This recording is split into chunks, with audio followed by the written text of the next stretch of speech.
She doesn't even go here. I'm bi, actually. Excuse me. Could the ugly, untalented gays please report to the principal's office? Hi, I'm Kurt Hummel, and I'll be auditioning for the role of kicker. Hello! Welcome to Not So Straight Nerds. I'm your host, Alicia. I am your host, Luke. Ooh, and today we're talking about the Hulu show Paradise. Yes, with Sterling K. Brown and James Marsden. Yes. Yeah, so very excited. I'm very excited. I've had an interesting journey with this one, and you've had a really good journey with this one. I've had a great journey. This, I'll jump the gun a little here. This is my favorite show of 2025. Oh, okay. So I have absolutely loved this show. Which, again, we have not seen the pit or the studio, so don't come for us because those are the biggest ones we haven't seen yet. I'm anticipating both of those being really good, especially the pit. So we'll see. Okay. Well, I'm very excited for the studio. I'm anticipating there being episodes that I don't find funny, just because that's kind of how I go into comedy shows. I am wondering with the Black Mirror episode about subscriptions, how I'm like, it's really good, but like it frustrates me because it's so real and it's made by people, like it's ironic. I'm a little nervous that it's gonna do the same thing with the studio. Well, my thing with the studio is it's, at least the way I kind of see it is it's like a comedy and like a dramatization and what is it? Like a criticism or exploration of like modern day like filmmaking. So it's not even the business part. Yeah. So I can see that being very like, okay. Yeah. This is what someone really thought on the writing team, and does this reflect everything as a whole, or is this? I'm a little worried. Hollywood reading into itself, and then with the pit, I don't always love like med dramas. I think they can very easily blend into something, very bland.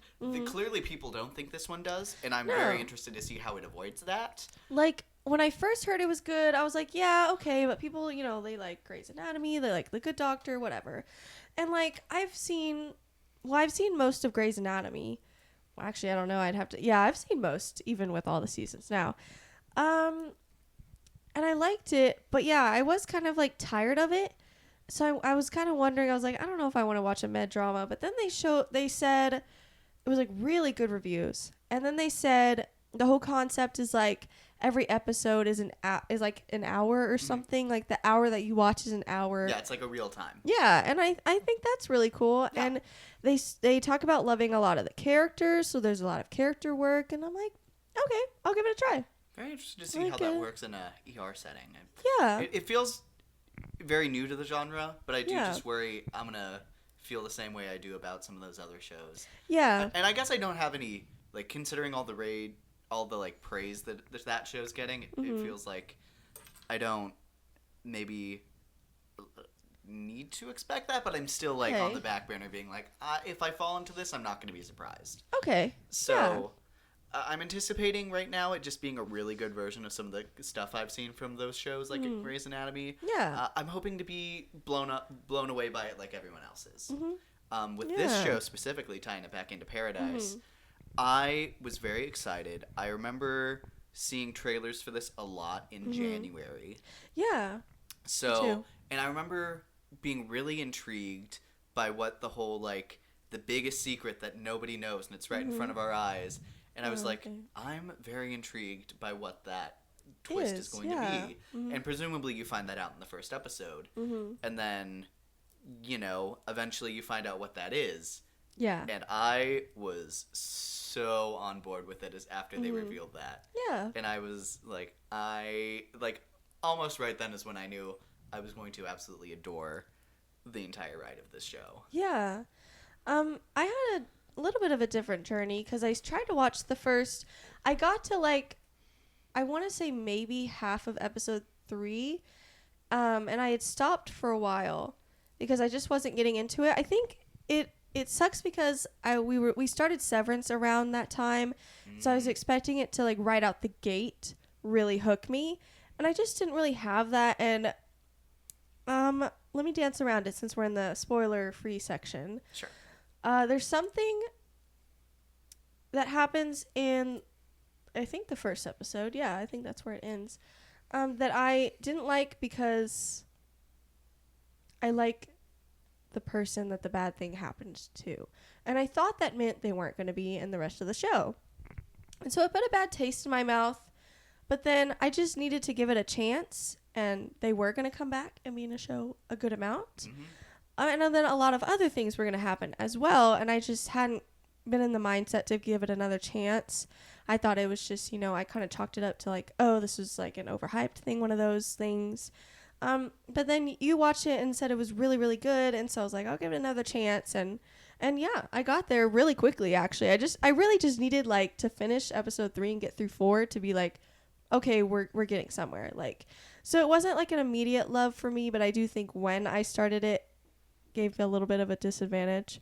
Mm-hmm. But I ended up really liking it. Yeah. I can imagine like watching this. I don't know. It would have consumed my life. Mm-hmm. I think exactly in the same way Severance season 1 would have, if we were watching it week to week. Okay. Like I would not have been able to stop thinking about that, and that was such an experience whenever it was first releasing. Yeah.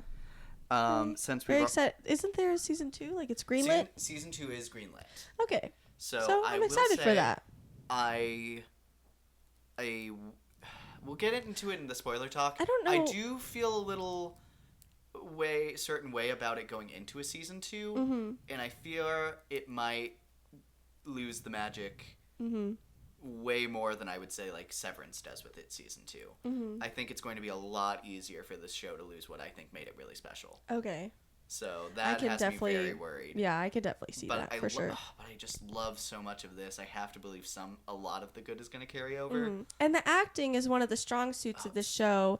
It was one of my pros that I wrote down. And so, if nothing else, we're going to have good acting. I just hope the writing somehow stays up there. But yeah, it does. We'll talk about it, but it does make it interesting. Yeah, so what season 2 will look like. But we didn't do our vibe check. How we feeling? Well, considering we just jumped into basically like 2 conversations off the bat, I think I say you're it a ready lot, to but go. I'm very excited. I'm very passionate about this show. Yeah. And I don't know. I really want to kind of get into the conversation about like, because I think I'm glad to hear that you got to where you enjoy it a lot. Yeah. Enjoy it.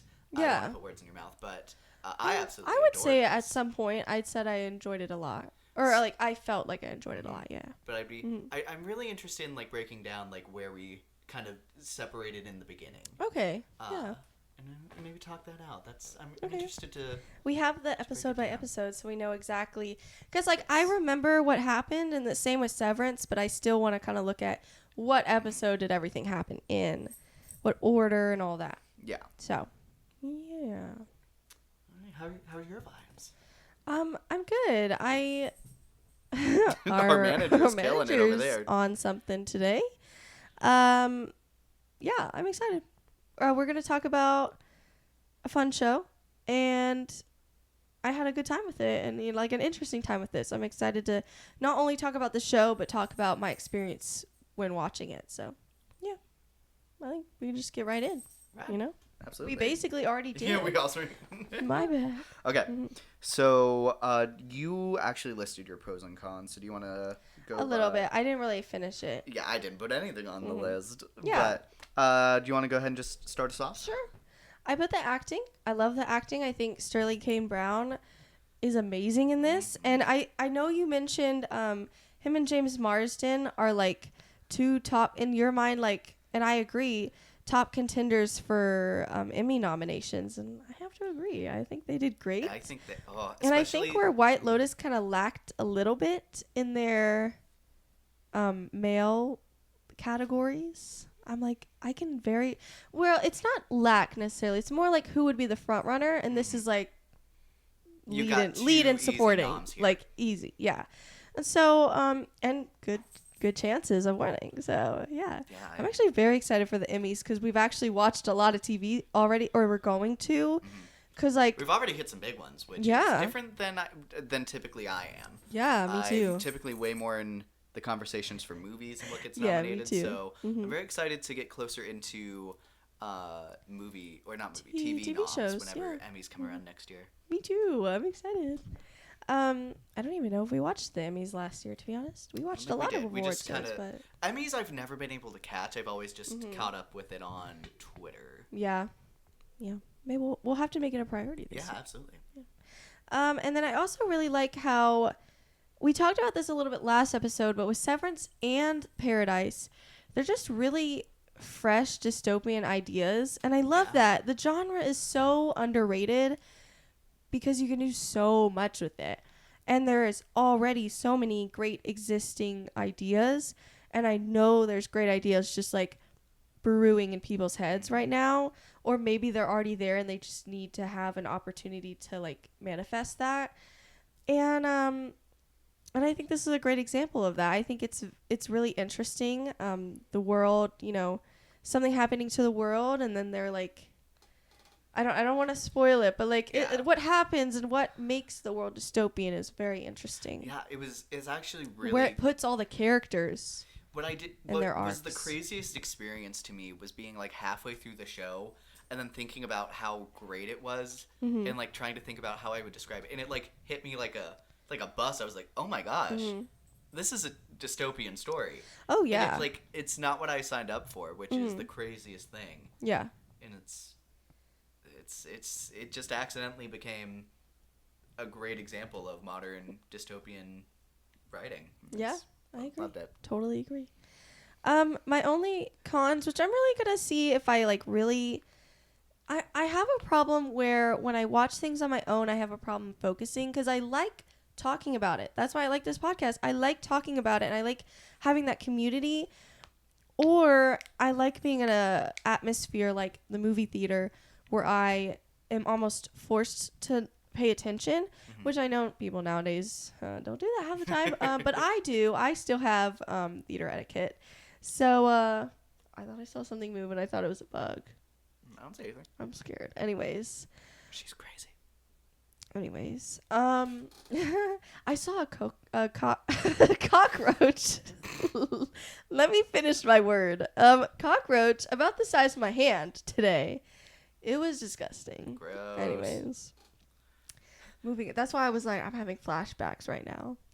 Anyways, so I feel like unfortunately that happened with this show, but then it helps when I know, even if we're watching something separately, it helps if I know that we're going to talk about it soon, because then I feel like I'm locked in. I'm like in there, and so I feel like to give it a benefit of the doubt, I did say in my con it had a slow start, but I do want to kind of talk about it, read about it, and maybe I'll change that a little bit, because also the first basically 3 episodes were where I wasn't quite into it. So yeah.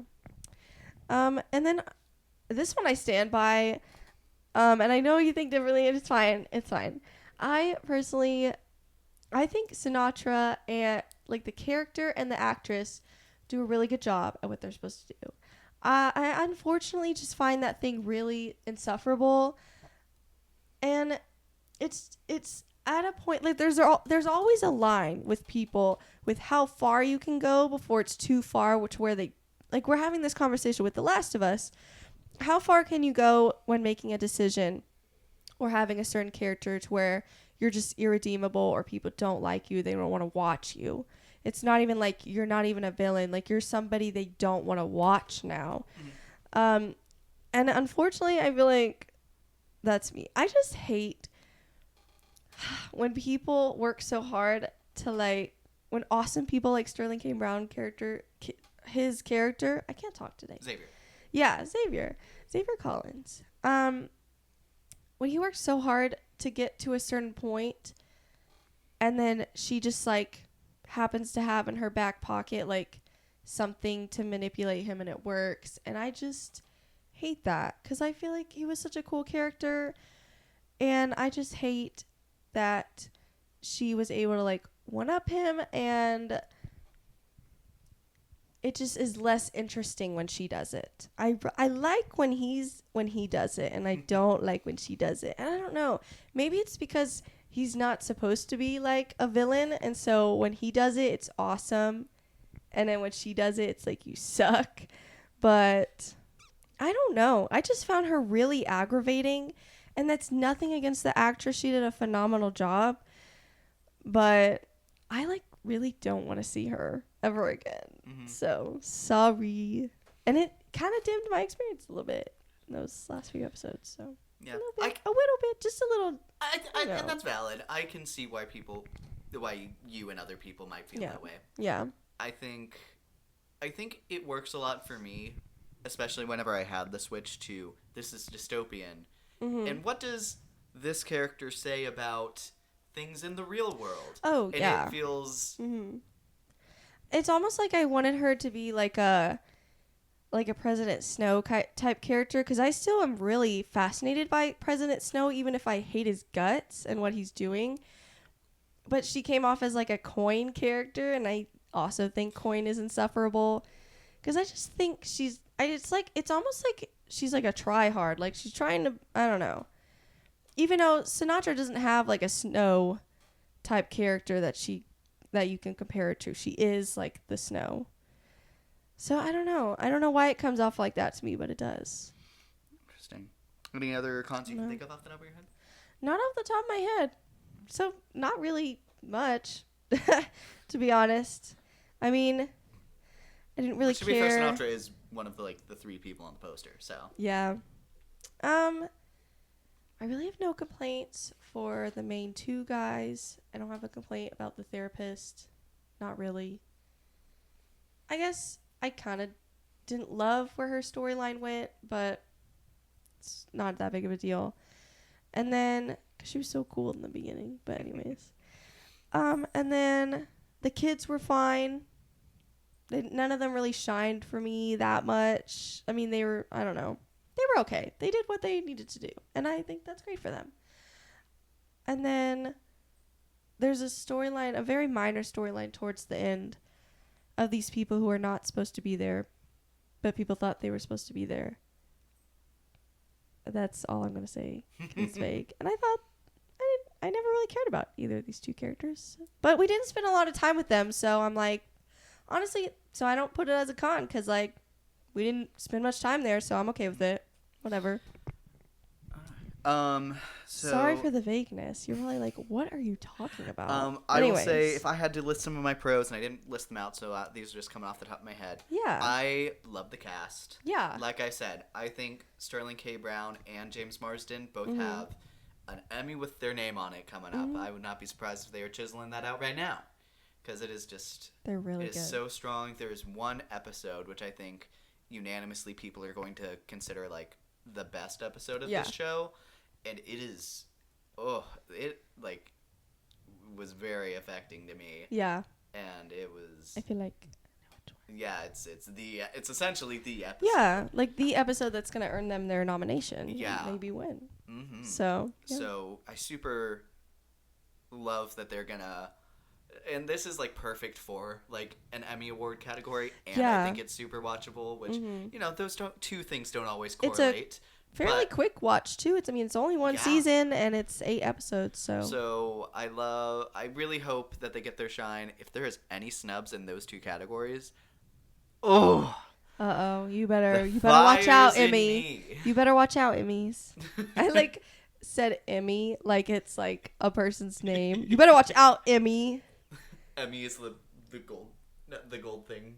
Yeah, the statue thing, the award. But so the acting is super great. Obviously, there's a bunch of smaller roles in this. I think the people who have the space to flesh out a character do well. Yeah. I agree with that. Everyone smaller does well enough, I think. Everyone does what they need to do and they don't overstay their welcome. Yeah. Yeah. From what I can think of. That's a great way of putting it. Yeah. And I also just really love the premise. For those who don't know, it does start with a murder mystery, and that is ultimately kind of the big pusher of the entire season. And I really love the way they kind of go about solving it and then uncovering a lot more. When we get into the spoiler section, way bigger than a murder. How much I actually really love the way that turn took. It's very fascinating to combine the dystopianness and the murder mystery elements really well. I think it's such an amazing setup. Like, I can imagine this. I love that it is a show because it gives us a chance to see so many characters, like so much more time, and they do a really great job with all the backstories of, seeing a lot of where these characters come from, and then ending in the reveals that are so important to why knowing these characters is so important. Yeah. It kind of reminds me, which I know you haven't seen this, but I saw The Residence, which is they got a first season. It's like a murder mystery on Netflix. And they also spend time within each episode. They're way too long to like focus on one person. Although I think maybe one still does. But anyways, but they do a good job at like weaving in and out of people's stories and how they're connecting to the overall story. And I think this show also does that really well.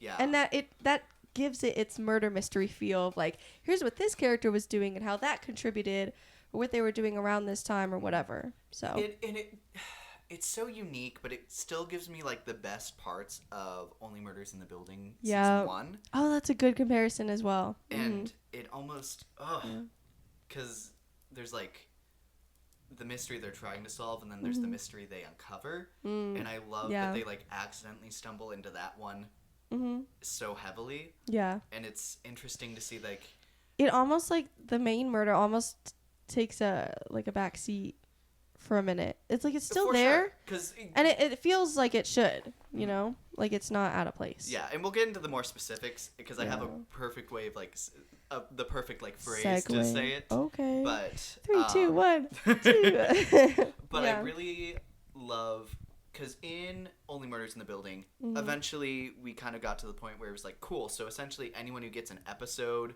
talking about their life, we can assume they're not going to be a suspect unless it's the last episode. Yeah. Like, that's kind of the pattern that show has gotten, unfortunately. Yeah. Even if the episode's interesting, you're like, well, you're written off now. Yeah, and what I loved about this show is that it still had, like, episodes based around a character, cutting to present day and some things that are important. And a lot of the time, those characters are really important to what's happening present time. And then they would still have really big reveals about the character. Yeah. And I think they all ended in a way where it was like, cool, I don't need to think that they, like, me knowing that they weren't the killer doesn't take away from this character being here. And I think that was really smart. That's really well said. Yeah. Very cool. Yeah. Only Murders in the Building, take notes. Yeah, because like the idea that they weren't doing this, but they still were doing something that has a lot of repercussions going forward. Yep.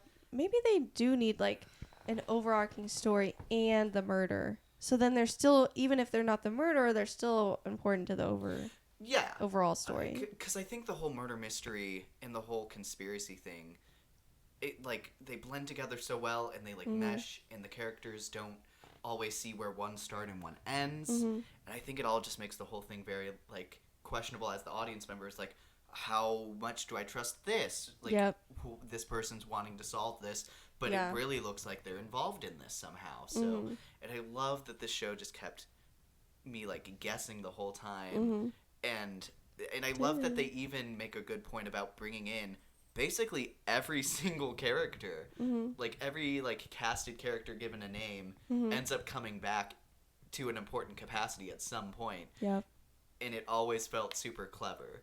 Like they would bring in some things that were just casually mentioned, and then they'd come back and it'd be like, "Oh my gosh!" Oh yeah, that thing. That's why they kept bringing that up so much. And so, I don't know.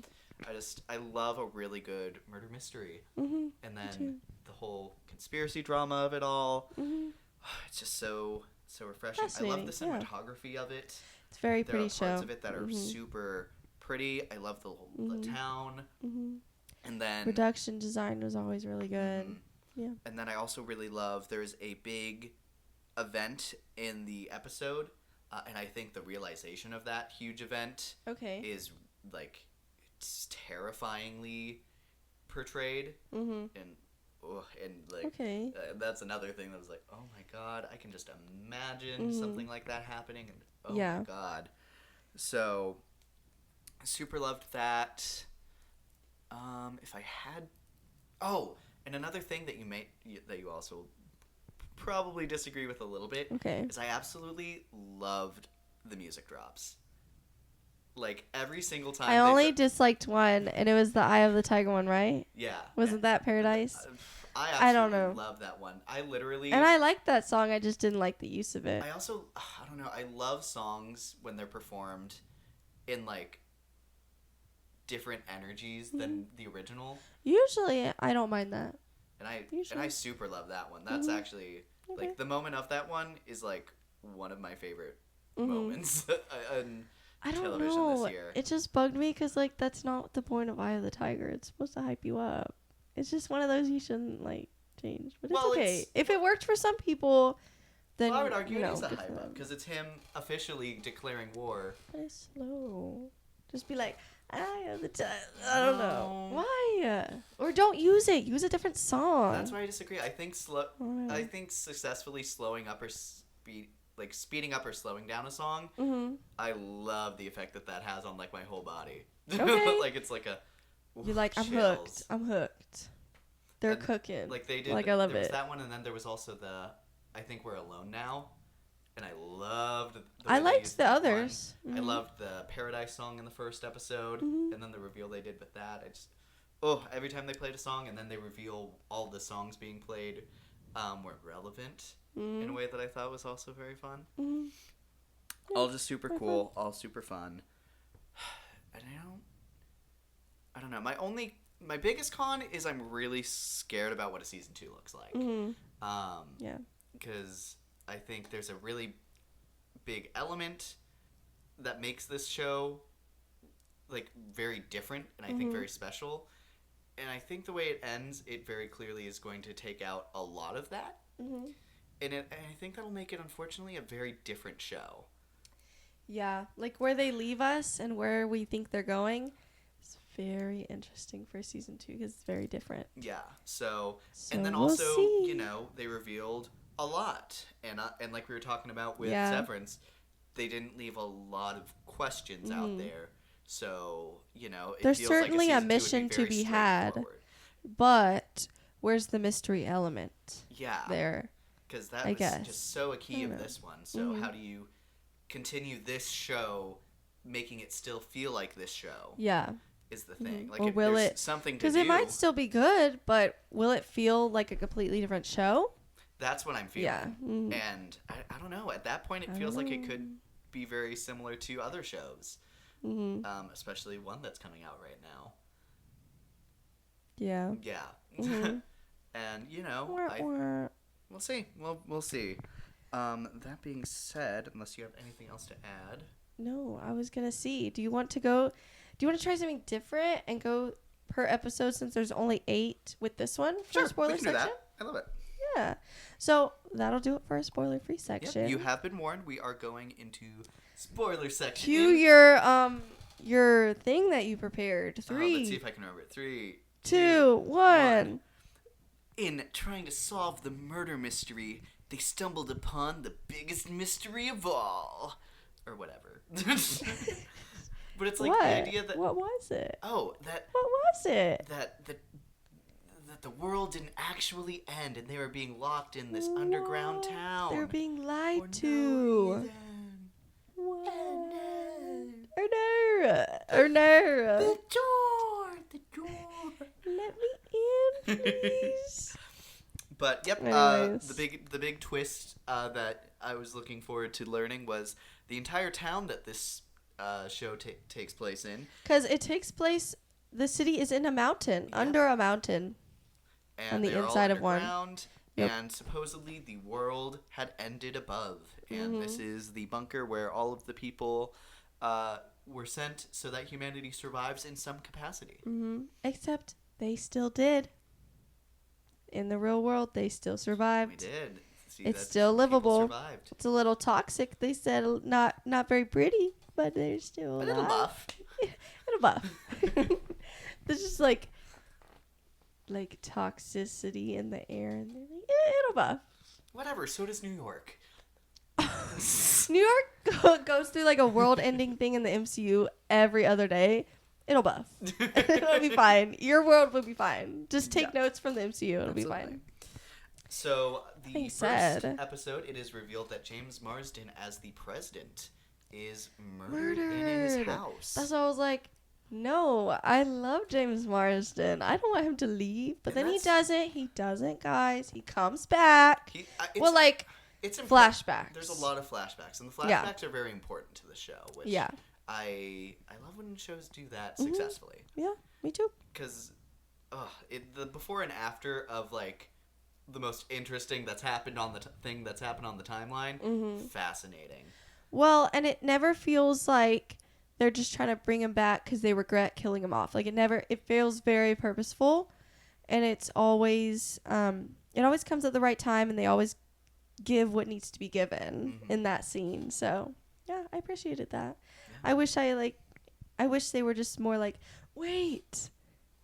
I'd be like, okay, I'll watch, because I love me some James Marsden. I think he's great.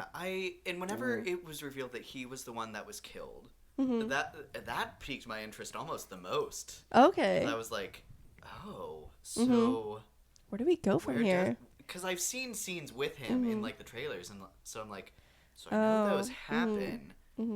So how do they happen? And like, further going into the idea, because at that point, throughout the entire beginning until the very end, do you find out like this is all underground? Yeah. And my biggest question, because in the trailer, there's the line of like, I asked about aliens who killed JFK. Turns out the biggest secret was hiding right under our noses.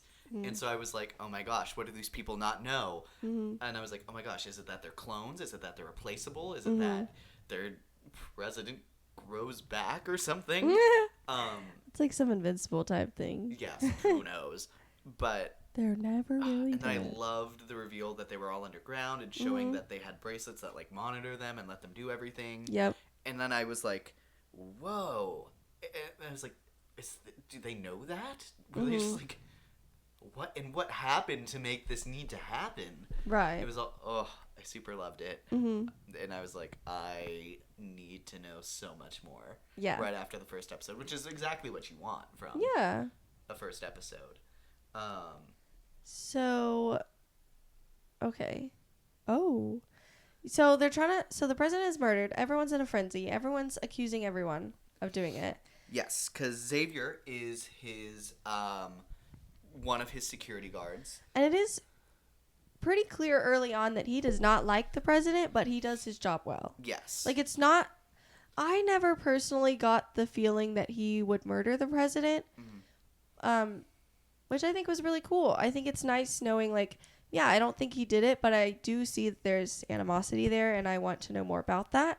And they do have some flashbacks of the president picking him. Yeah, their relationship and dynamic was always really fascinating. Very interesting. Because they get along pretty well until, like, the world-ending stuff happens, and he really loses respect for him and how he deals with that. And I think that's very fascinating. And I could see that happening. Like, I could see why that would happen. And I don't know. Yeah, it's very interesting to me. Kind of, because I remember seeing that and being like, I wonder what that note is. And then, you know, it's the reveal that, like, oh, this is all underground. My wife isn't here. Clearly that has something to do with it. Yeah. But, like, there's a lot of people who aren't here. But then seeing the day of episode and, like, it like, takes on a whole nother meaning. Yeah. And it's so intense. And you get it. I really loved, in that episode, his dynamic with his team, especially first off. I thought Billy was really funny. I thought, what's her name? Jane? I think so. That sounds right. Yeah. I thought it was almost like laughable how bad she was at her job. Yeah. But also, why can I not find her name in this thing? Her name was Jane Driscoll, played by Nicole. I just found it as you said it. Jane. Yeah. I don't know. I was super interested in the reveal that, like, oh, the cameras were paused, so someone had to. Someone hijacked it. The system, and someone did murder him. It was purposeful. And the idea that that Xavier's boss was actively sleeping with the president. Oh. And then she comes in and is like, I'm in charge of his murder investigation. Also very suspect. I loved her, though. I thought she was awesome. I don't know. I kind of felt the energy you had towards Sinatra for her in the beginning. Really? Okay. 'Cause I was just I could see that in the beginning. I don't know. I like liked the she's over here flashbacks being of like, her. you did the crime scene wrong. Meanwhile, it's like, oh, you're gonna talk to me about unprofessionalism? Oh, okay. Yeah. That's fair. That's fair. Okay, fine. What? She can't, like, sleep with the president? She's just a girl. Clearly. But pretty quickly, I would say, like, episode 4, I was on board with her. A, B, C, D, F, D. I have to go. I'll be back. Are we paused or am I still talking? You can still talk. Oh my god, I'll still talk then. I really liked we learned it is a stolen iPad from the president's safe that apparently has all of the government secrets on it.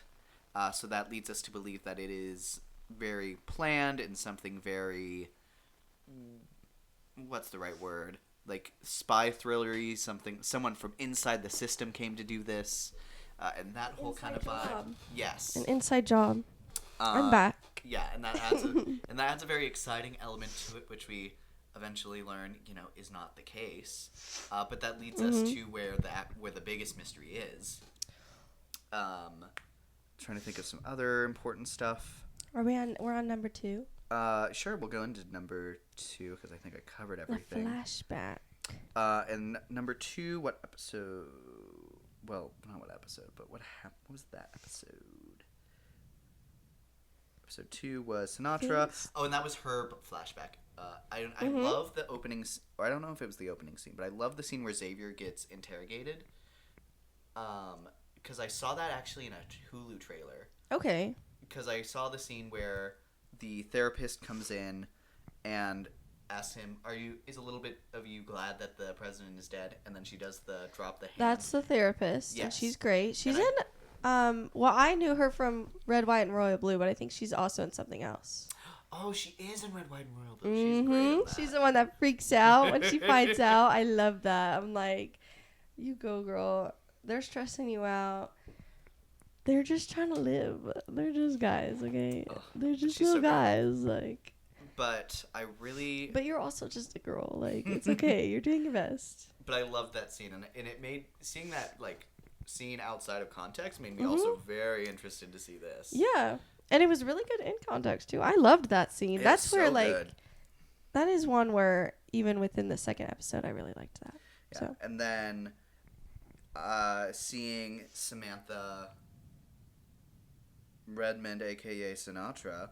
I thought it was really interesting seeing kind of the mindset of someone who, I don't know, I was really there for that episode, and that because she just exudes not yet a monster throughout her entire backstory, and then for me, I can see someone being so broken to the point of I need to be functional and I need to hold on to what I can have. And then getting to the point with that to be I'm going to keep what is left of civilization because this is my civilization that I'm keeping together for my daughter who is still alive. And I don't know, I can empathize with how horrible that is in leading her into becoming something so horrible. I don't know. Then, maybe I just need to rewatch. And then also, her and her husband were really cute.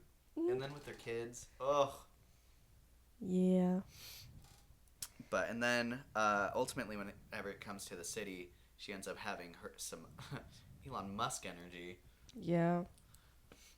And I don't know. And I love her kind of grappling with the idea of am I a monster? Do I need to be a monster? Whatever, I'm a monster. And it's, I don't know. I think they very easily, and I think even the therapist is trying to convince herself of she's doing this all for the right reasons, and then Sinatra comes straight out point blank eventually and is like, you know what, maybe I am a monster, but whatever, I'm going to be the monster that keeps civilization alive. Or the monster that keeps civilization civilized, if you will. So. I did like her line delivery in one of the last episodes where she's talking to Collins and threatening him. She's like, ooh, maybe I am a monster. I'm like, you kind of ate that, actually. I hate you right now, but you kind of ate that line delivery. Good job, girl. I I don't know. It was really interesting because I sympathize with where she came from. Mm-hmm. And then, like, obviously she's such a horrible person present day. It's just, I don't know, it's really interesting to see someone fall into that. Mm-hmm. And I'm trying to remember any big reveals there. That she was the one who single-handedly kind of pushed this whole underground city together. And so she is revealed to be the most powerful person in the underground. Yep. But she's still pushing to find out who murdered the president. Mm-hmm.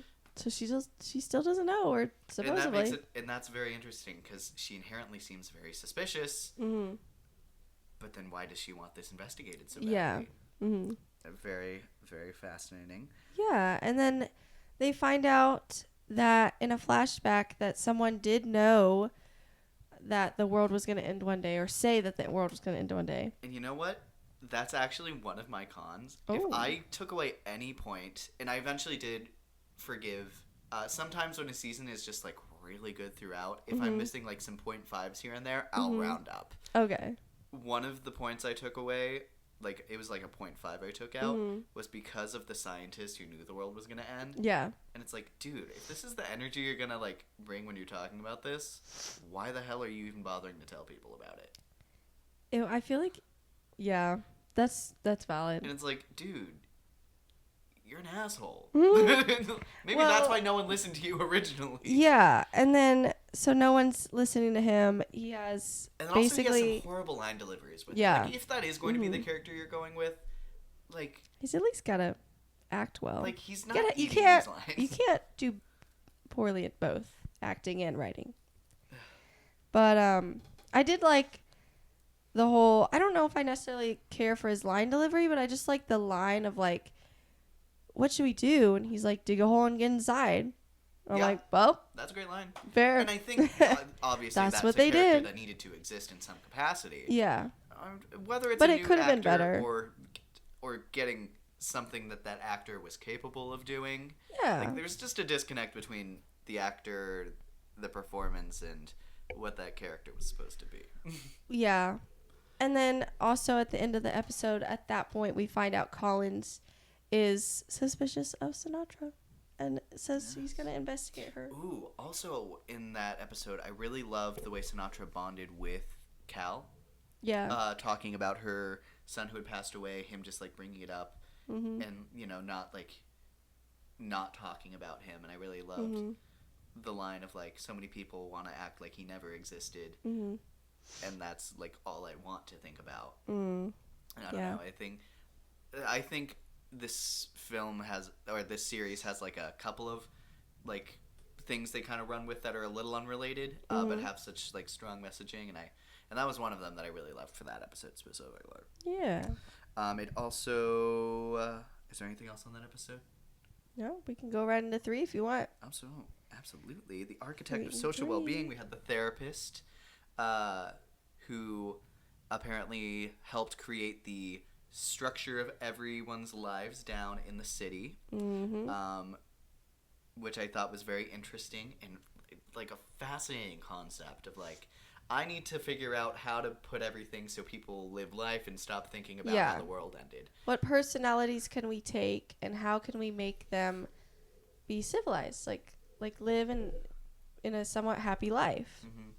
So I think that is very fascinating. I liked that part. I don't know if she started talking about it and kind of like exploring it with her character there, but I think it was really interesting when she talked about how she single-handedly picked the 25,000 people that were that were allowed to survive. And I think you can really feel that carries on her. Yeah. In such like a really like guilty way. Yeah. In a really fascinating way. But I really loved her trying to pick apart Xavier, and I actually really liked the focus on his relationship with his dad. His father. That was really fascinating to me. I think the father did a really good job as well, performance-wise. And it's just the storyline was really interesting. Because I thought it was going to be like another, like if you're which I know you haven't watched this either. You're behind. I'm just kidding. But Abbott Elementary. So Gregory, one of the guys in the show, he has an interesting relationship with his father that before the most recent episode, seemed very hostile, like, because his dad was a military dad, or was in the military, and so there's this whole thing, like, Gregory doesn't like fine dining because, he just ate what was given to him.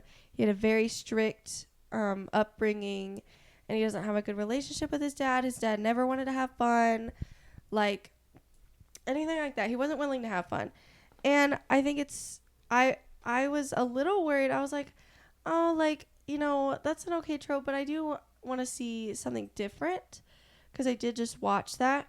And so I appreciate that it was different. It was like a very, like, loving relationship. Like, they had a good relationship. And then they had a falling out, which I think is a very real falling out. Mm-hmm. Very real. I love the conversation about legacy. Mm-hmm. And, like, but, at some point you have to stop for your safety, for everyone's safety. And sometimes your legacy needs to be enough. Mm-hmm. And just because you stop doing something you love doesn't mean that you will die being the person who did what they loved. Yeah. And doesn't mean you failed. Just that's a good word. Because, you stopped before you were planning to. Yeah. It was really sad, though. Like, I could understand the thought process there. Like, even if even if you needed to quit, like, I understand, like, it's hard to let go. Yeah. So, yeah. But it's very real. And then I really loved, it had the great needle drop of the I think we're alone now. Whenever they get spicy and they go into the shower where they can't be bugged. Oh. And then the I think we're alone now. The president has a message for you. Yeah. Oh, the chills I got when she said that. I love the cliffhangers of this show because almost every single time it gave me chills, which is I loved. And then it goes into the message being the president said you can't trust Billy Pace, which is his best friend and person who also worked on the president's protection detail. The next episode 4, is all about Agent Billy Pace. It was interesting seeing him growing up in an abusive household, and he was literally told to go out and shoot his dog. And to not hesitate, learn to not hesitate, and that was a huge thing. He kept saying, "Don't hesitate, don't hesitate." And I was scared that he was gonna kill the dog, and then I loved him turning back and killing his uncle. I think it was his uncle. You're like king. I fear king. He ate. Yeah, he ate that. And then he goes to juvie, and then literally before the first guy comes up and is like trying to give him like crap for killing his uncle, he immediately jumps and lunges at him. And then you see that he doesn't hesitate. He learned that lesson. And then he goes into being a mercenary, and they're like, we train the best of the best to be the worst of the worst. Yeah. You're gonna kill people. No one's going to be tougher than this guy. Who wants to take on this guy? Oh, you do? Okay, on the count of 3, goes for the punch before. Yeah. I really like that trope. It was a good episode. I liked that episode. I don't really always like the one-off ones, but he was really interesting. Learning about Billy was really interesting, and then seeing that, so many people lost a lot. Sorry, my cat was like, she had her leg like up, licking that leg. She's like, I'm gonna be clean. I'm taking a bath. It's really funny. Anyways, please continue. I'm sorry. I really liked the interesting idea that he actually was like maybe the only person who gained a lot from going down into the underground, and that he gained a family with Xavier and his kids, and they needed someone since they had the loss of their mother. And obviously it wasn't romantic, but they truly loved and cared for each other in a really brotherly way. And then the reveal that he was tasked with shooting the explorers that went out to see if there were any survivors in the world above. I thought that reveal was also very chilling. I agree. And then with that reveal, it was enough to be like, okay, cool. I don't need him to be guilty of this. This was a crazy reveal. Yeah. And then he tries to go to Xavier and is like, I have so much to tell you. I just threatened Sinatra. And it was like, I'm the baddest guy you down here. And she's like, are you sure about that? And then he goes back to go see his girlfriend. And then his girlfriend also works for Sinatra and kills him. Yep. And unfortunately, I knew that was happening as soon as like, I'll tell you everything tomorrow. It was like, man. And then I see her in there, and I'm like, you won't. Oh no, brutal. Oh no. She's crazy. Yeah. And then he's gone. And I think it's actually, and I didn't put this together until just now, but, unfortunately, he hesitated, and then he died. Yeah. Which you hate to see that your uncle was right, but... Well, that's actually very interesting. wrong in his approach, maybe right in what he was trying to do, but, well, I don't know. And then the underground, the carnival thing I thought was really fun. It brought a fun energy with everyone kind of combined in one place. And then I also really liked the Cal's son, actually. I really liked the idea that he was, him and his band were performing a song that the above ground people really liked, and then he sings the Heavy Rose song. And it was, I don't know. Him and his dad got me in the feels a lot throughout the show as well. Yeah. So, super good. The 5th episode was good too. It started sad. Yes, and then it starts exploring Cal. Cal Bradford and his father, which was another interesting element they added. Yeah, so Cal comes from a long line of people who were forced to be big, great men. And so he wanted to... It starts with a scene of him coming home and being like, hey, I think I want to go into, teaching and, teach people about books. Yep. And then his dad is like, nope, you're going to go into politics, or you're going to run a company, or you are going to do something that makes you valuable. Crazy considering teachers literally teach you how to function as an adult in order to do those jobs. But, whatever. And so it's kind of revealed that he was forced to be the president against his greatest wills. And I don't know. And we know that he wasn't perfect. He was always a very, hey, I'm not like other presidents. I'm a cool president. I'm a cool mom. He was very what shall we say to get people to like me? I liked that. Which would I have a better chance in? Didn't they say which side would I have a better chance at of running? I'll do that. I think they said something like that, and I was like, no, okay. The dad was like, you're going to be president. We can make you president someday. Yeah. You can either be a Democratic governor or a Republican congressman. Yes, I was like, okay, sure. Get your foot in the door. Whatever. Which one? Which one? But pick your poison. Poison either way. Yeah. And then, I don't know. I really liked, because I think this is also the episode that went into the the last day. Oh yeah, and then it's Cal's son as well. It explores that relationship as well. Yes. I thought he was okay. I also really liked. I liked him and the daughter. They obviously weren't huge characters throughout this. But I felt like they did what they needed to do. I shipped them, and then also whenever it came to the son and and the president, I was right there for that entire thing. Yeah. And the idea that you don't know how long you have, life is fickle thing. Yeah, and it's crazy too because it's Cal's dad was saying, your kids will thank you one day that you picked politics versus teaching, and we see that's not true. And it's imagine choosing or being forced to be in this life that, you're being told will at least pay off, and then it doesn't in any way. That sucks. And then the really one person sucks. in your life that you care about blames you for the biggest event in human history. Yep. Well, and then, I think he said the last thing he said to him was I hope you die or something like that, along those lines. And then he did. So, yeah, it's unfortunately very real. Mm-hmm. And it's, you never know sad. when the last time you see someone. Because, wasn't he a teenager? The son, yes. Yeah. He's in it sucks that he's probably going to carry that guilt forever, even though it's just you were valid in being mad at your dad, but it just sucks to have the timing like that, And I actually really liked the scene between Cal's father and his son, and the idea that they are kind of apologizing to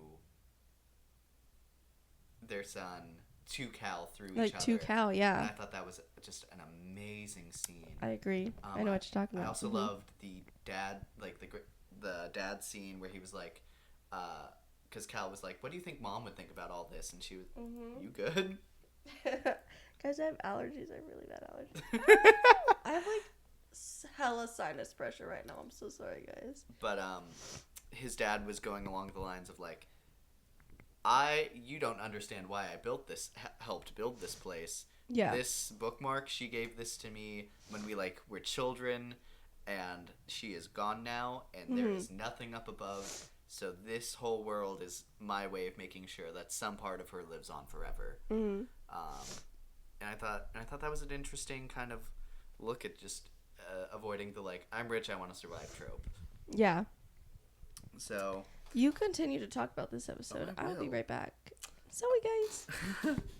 And then it is also revealed that the missing tablet that has all of the president's information on it, and all of the secret behind-the-scenes stuff of the underground city, it's revealed that Xavier's daughter actually has it for some reason.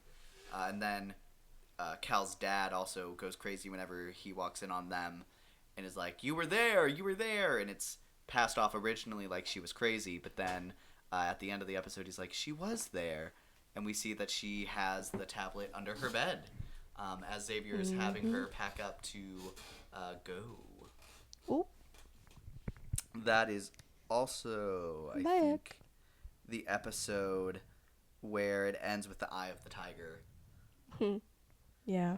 And it has it so he pays, or he asks his neighbor to hack the sky, I guess, and he puts a message on the clouds in this giant red text and is like, they're lying to you. And it's so great. You see like everyone start turning towards this giant orange light. Yep. And it's like, and he's staring right at this camera that he knows they secretly installed in his front light. Yeah. And it's crazy. I love that scene so much. Yeah, that's like, it really picks up for me right there.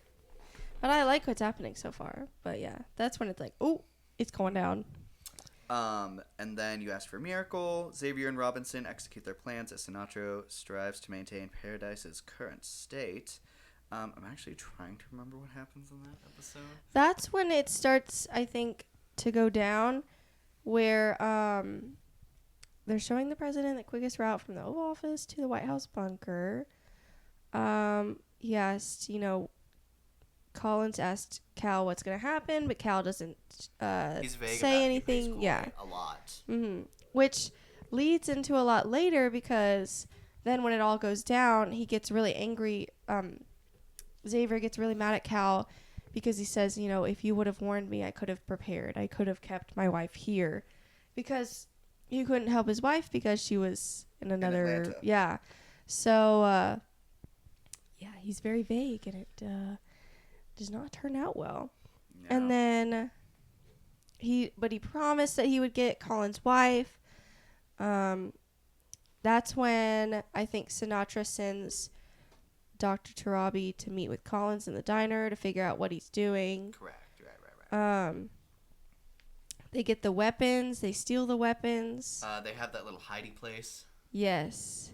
Where they kind of hide the kids, but then homegirl runs off. And then I can't remember her name.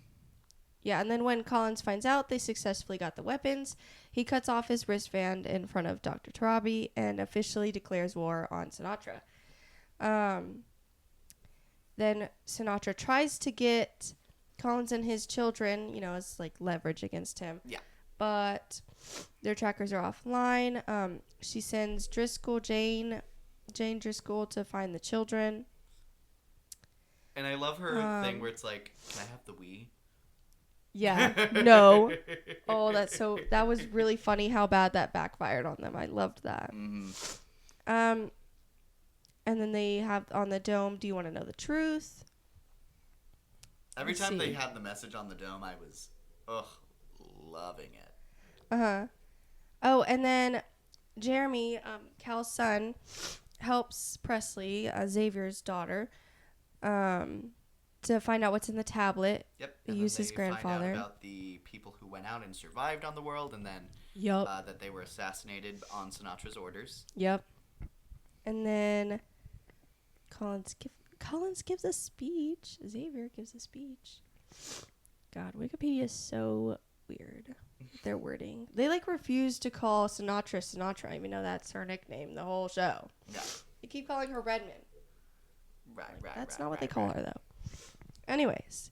You got really sniffly all of a sudden. Yeah. That medicine kicked in. Sorry guys.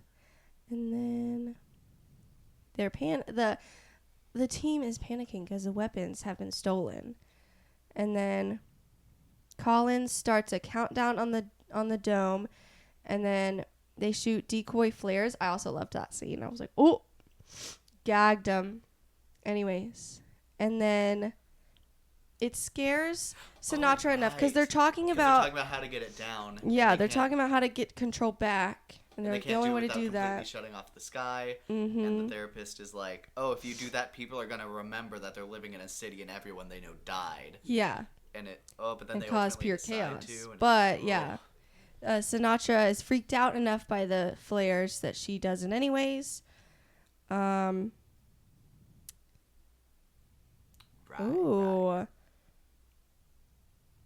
I'm like reading what's happening right now. Anyways, so then they panic while that happens because chaos is ensuing because the dome is off.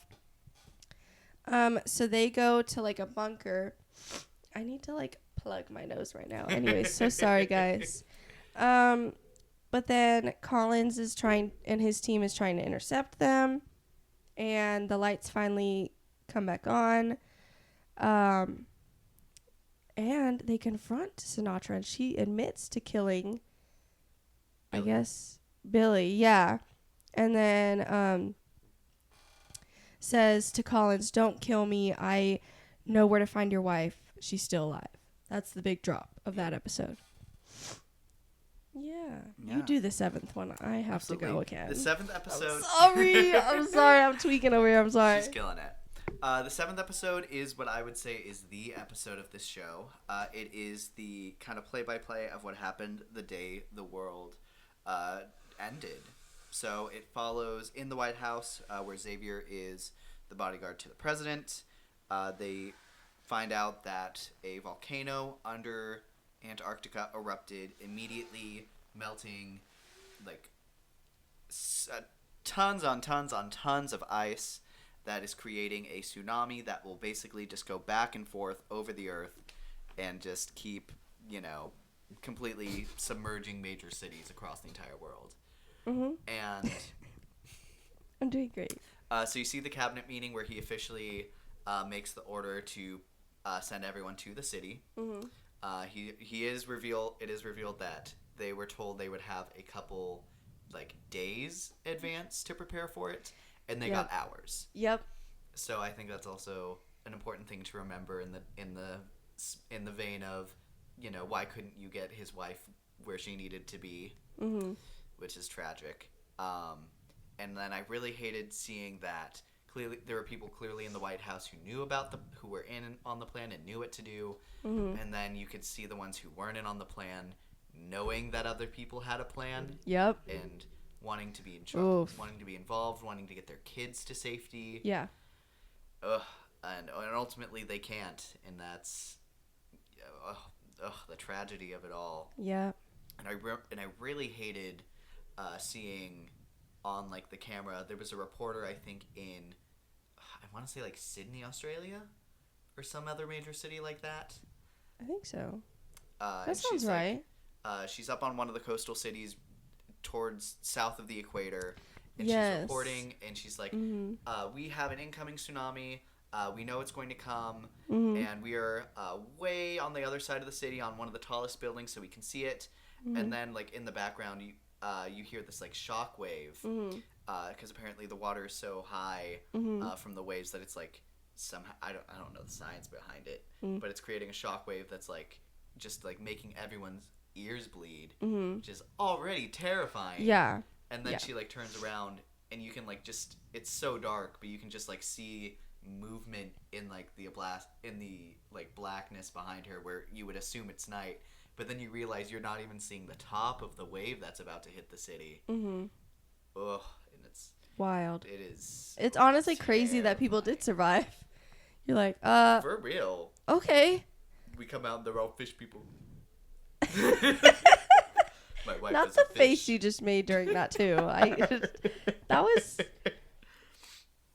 was not okay. You need to apologize. I'm sorry. No, I'm just kidding. It's okay. It's okay. But I really love, because the entire episode, Xavier's talking with his wife, making sure his kids are going to the right place, so that they can get picked up with the president's kid to be taken there, on one of the Air Force One planes to get taken there.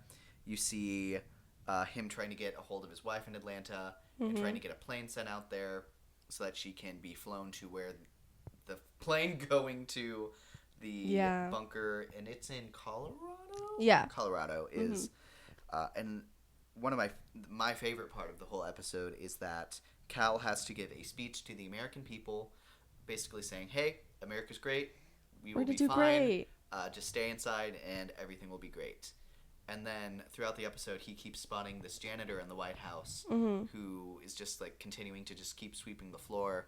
He's not freaking out. Yeah. He's not worried about his family or like what's going on. And he goes up to him and it's like, you be fine. know, something's happening right now, right? And this is really serious. And it's like, I've been here a long time. I've been through 2 world wars, 9/11. If I know anything, it's that the world's going to keep going on, Mr. President. And then that makes him realize that people deserve to know the truth, that this is world ending. They deserve basically. to have the choice of where their last moments are, which I think is a crazy line to deliver, and it's very powerful. And then he does an actual live stream to people and is like, you deserve to choose who you're with when the end happens. So they're going to be really bad. God help us. Stay safe, America. Yeah.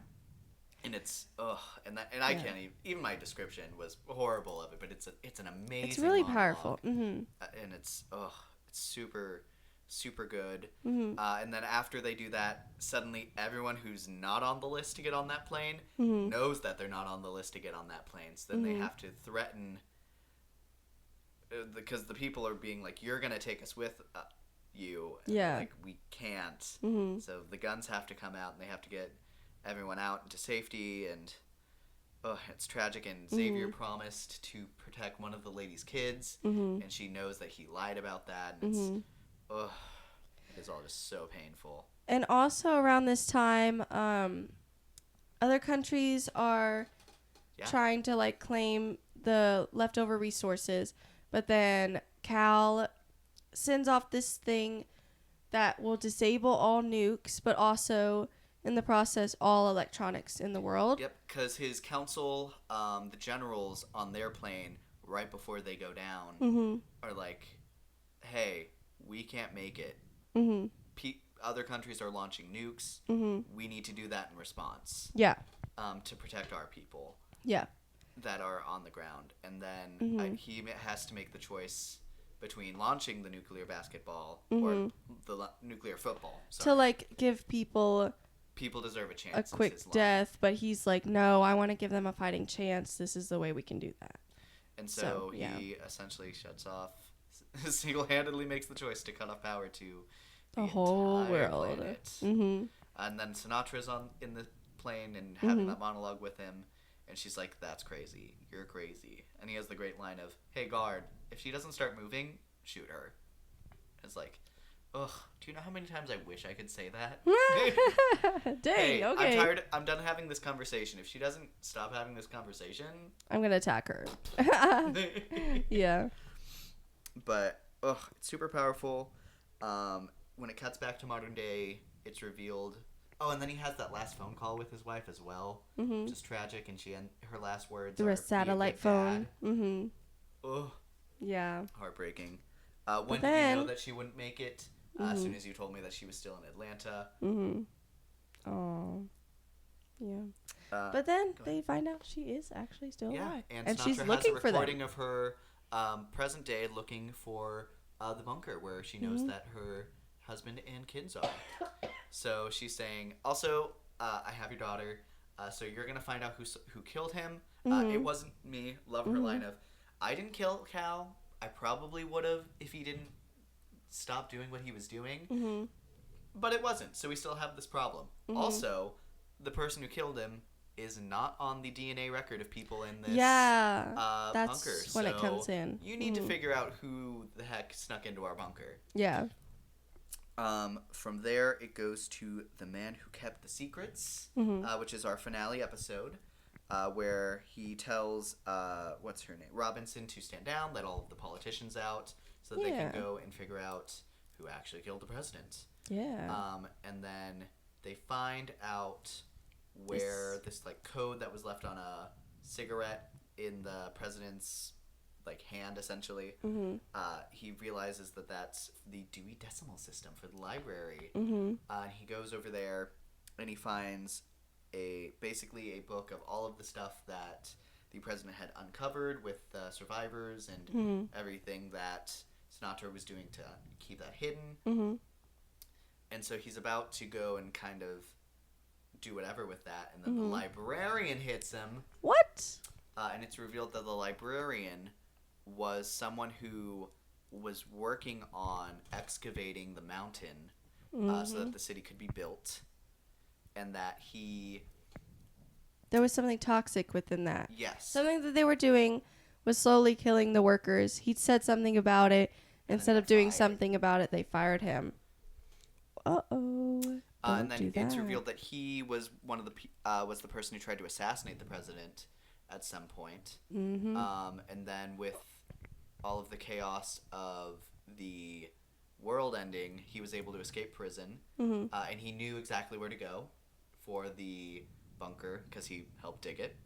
And then he basically looked for someone on the line who was going to the bunker that looked enough like him. And he was like, hey, you're going to want to go this way to get in there. Killed him, stole his identity. Shaved his head to look like him. And then had found some rando to play his wife.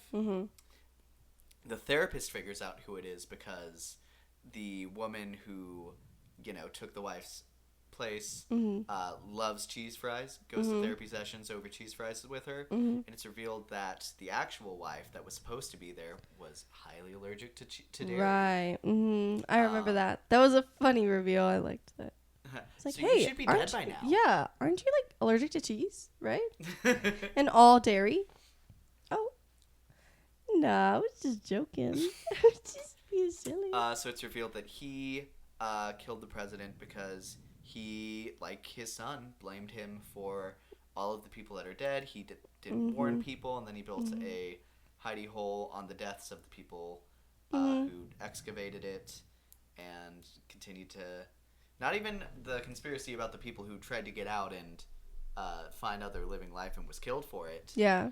But just because of the way the town was built. So, and then he ends up jumping off like a balcony above the whole city. Yeah. Falls, dies. And then Xavier is in with Sinatra to kind of give her the rundown on everything. And then Jane comes in and shoots Sinatra and helps him get out. She's alive but comatose, has the great line. Because she just wanted a wee. Yeah, she's just a gal. Should have given me the wee. And then she's denied the wee. And so she's like, screw this. And I'm going to go and shoot the person who denied me a wee. Not fatally, though. That's very important. Not fatally. Very purposefully in a coma. Yeah. So... Love that for them, I guess. And then Xavier makes the decision that he's going to go out and find his wife. And then there's the place where everyone flew into, and all of the planes are still there. He was trained. There was a whole thing that he was trained to fly from his dad, who was a historic pilot. Yep. And so I he thought that was all fun ready to callback. go out and go find her. So, and that's where it leaves us on. Which does leave you with okay, I guess we're going to the real world now, but now, what does that mean for the show? Because there's no murder mystery now, and we're not even going to be in the dome. Yeah. So the where dome does is that a leave huge us? part of the series. Yeah. And the mystery of it all. And, like, the flashbacks, can you have, like, what is... Yeah, what does that mean now? I don't know. Are the flashbacks just all really... about, like, the apocalypse now? Yeah, maybe, like, the flashbacks are, like... what his wife has been doing this whole time. But then where do you go from here?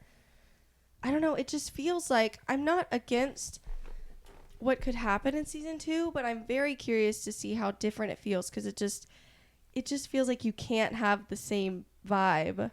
It has to like feel completely different. Yeah. And then also at this point, it feels like Cal is kind of done with this show. Yeah. Which, you know, they did make the choice to kill him off in season 1. They made a choice to like make him still very much a part of this show. Mm-hmm.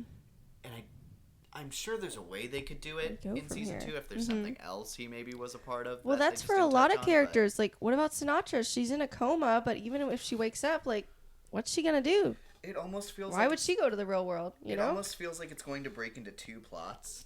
Like, him going to go find the wife and being there, and then the stuff happening in the paradise still. Yeah, but then, who's gonna lead that? Like, it feels like, how do those like be connected at all? Yeah, I don't know. It does raise some concerns for sure, and I think some valid concerns. Yeah. So I don't know. We'll see. I don't know. Maybe we have a giant time jump, and maybe he comes back, and there's another mystery waiting for him when he comes back with his wife. I want to see him find his wife, though. I don't know. I mean, if that's the only maybe way then you could do flashbacks. You know what? Actually, we're kind of eating that. Yeah, we're kind of eating. Yeah. Okay. That's interesting. And then like maybe you there's heard some it here, folks. conspiracy If it with everything happens, that's in there now. There's still a lot of billionaires at play who are kind of left unchecked. Mm-hmm. I don't know if they necessarily left anyone in charge besides maybe Robinson. Mm-hmm. But I don't know. She's no politician. She's an agent. So Missy. It's all very interesting. And like I said, I think it all is just such. To me, it's all just very cohesive, and it builds momentum really well throughout the entire thing. Yeah. I think the Day episode 7, is going to be Emmy nominated. Mm-hmm. I would assume for at least a good amount. Mm-hmm. I think Sterling K. Brown and James Marsden deserve all of the love for this. Mm-hmm. I wouldn't be surprised if Sinatra got something. I don't think she'd win. I don't think she'd have a chance of winning, especially against, like, say, the people. Oh, but Emmys separate between comedy and drama, right? It's like musical / comedy. It's like slashes. Interesting. Or maybe that's Golden Globes. That I know the Golden Globes. That's Golden Globes. I actually don't know. I need to look this up. This is why we should have watched the Emmys. But yeah, I feel like I remember we watched all the award shows that we had planned, but then some of them just kind of popped up out of nowhere, and we were like, oh, it's already halfway through the award show. Yeah. We're seeing it on Twitter now, so cool. We missed that. Oh, well. Yeah. So we'll do better later. I wouldn't be surprised if she gets a nom. I do think her category is going to be more competitive. Yeah. But I think so too. So if she gets snubbed, that's whatever for me personally. Mm-hmm. But I'm not going to be surprised if she ends up on that list. I'm trying to think if there's anything else. But even if it is a drama, like, so is White Lotus. Yeah. So, yeah. It's going to be hard to beat whoever's nominated from that show. Do they separate it by anthology, though? I don't know. I just want to say they do that. Maybe. Because I remember there was a thing about Agatha getting nominated for limited series or anthology. Oh. I think that might be the difference. Okay. But is it an anthology if it has connecting characters? You know what? That's a good point. That would mean it's been in the wrong category for 2 seasons. Yeah, well, wouldn't be the first time. Wouldn't be the first time they nominated something for a limited series and then it's not. The people waited. They're so going to do that with Adolescence. Oh, you mean Shogun as well? Oh, yeah. I mean, they're going to wait until Adolescence wins something in that category, as it should. Actually, scratch that on Shogun. I can't remember if they were a limited series nominated. I don't know. It was something, though, but like one of those was announced big shows. To be like a 1-season show. And then they were like, we'll do another one. So what? We finished the book. We'll keep going. It's fine. That always turns out well, right? It's going to be great. Right? If Game of Thrones could do it. Look at you. Craziness. And Game of Thrones, that's a really good example as well. Yeah, I don't know. So I really hope... I mean, I think we hit gold with it. I think there's ways that they can make this work and still continue the whole thing of it. I think ultimately the show ends with them going up to the surface as a group and realizing that, like, you know... It's going to be like Severance. It's going to be like, we were here, and then so much happened, but we don't know what happened, and we're still here. Yeah. Here's our innie. What happened to our outie? What they do? Or whatever, vice versa, but whatever you count as work, but yeah, that's funny. It's all very interesting. There's definitely ways they can make it work. Yeah. I just really hope they find it and they continue to find the thing that makes this show so special, because I really think this first season is something really special. Yeah, it was good. I enjoyed it. We've had a lot of, we've had a good amount of good TV this year. Or just TV in general, but, good TV. And we still got a couple to watch, so that we're hopeful for. So, yeah. I'm excited. Super cool. I'm excited. Speaking of, apparently we're finally supposed to get an Ironheart trailer tomorrow, maybe? We'll see. I'm curious to see how that show goes down. I think we just have to know reception is going to be horrible, and then... Oh, yeah. I honestly think viewership might just have to be what it is if Daredevil couldn't do numbers. If Daredevil couldn't do numbers, this is not going to do numbers, unfortunately. But I did love her in Wakanda Forever, so I'm excited. I don't know why they're not marketing it. It feels very weird. I'm interested to see if they're going to... At all. Even the shows I feel like in movies they didn't really believe in, they still marketed it. A little bit. I don't think they did a lot for Echo. It's giving what they did with Echo. I'm interested to see how they But then Echo, the people who watched it, a lot of them were like, okay. Not Luke. No. But anyways, it's okay. We'll just see. We're still going to cover it. We'll do our own thing. Yeah. I'm very excited for Echo. And then... You mean Ironheart? You said Echo. Right. I'm well, there. You're an Echo fan? Write that down. Oh, it's on the record, folks. For the record, I'm a huge Echo fan. I'm just not a fan of Echo's show. Right, whatever. No, not whatever. I love Echo, and I really want her to come back in some capacity. Yeah, that's what you get. Point that finger at me again and see what happens. Oh my god. I really hope you guys heard that at home. There was some reverb on it. I didn't break it though. It's okay. But anyways, I think we're clearly done talking about Paradise for now. So please, if you've seen Paradise, let us know what you think. I highly recommend it. Like I said, it's my favorite show of the year. That's a great question. What's your favorite show of the year so far? Probably still White Lotus, or the second season of Severance is probably a little, because I feel like White Lotus was pretty strong for me until the last episode, and Severance had some ups and downs. So I feel like probably White Lotus. I don't know. I'd have to think about it. Interesting. Because I've also seen a couple other shows too. See, this like is The why Resonance. I keep my list up to date. Ooh, or Adolescence. Adolescence is up there for me. That 8. My list, my top 3 right now is Adolescence. No, not Adolescence. It's Paradise. Paradise, Adolescence, then Severance season 2. Yeah.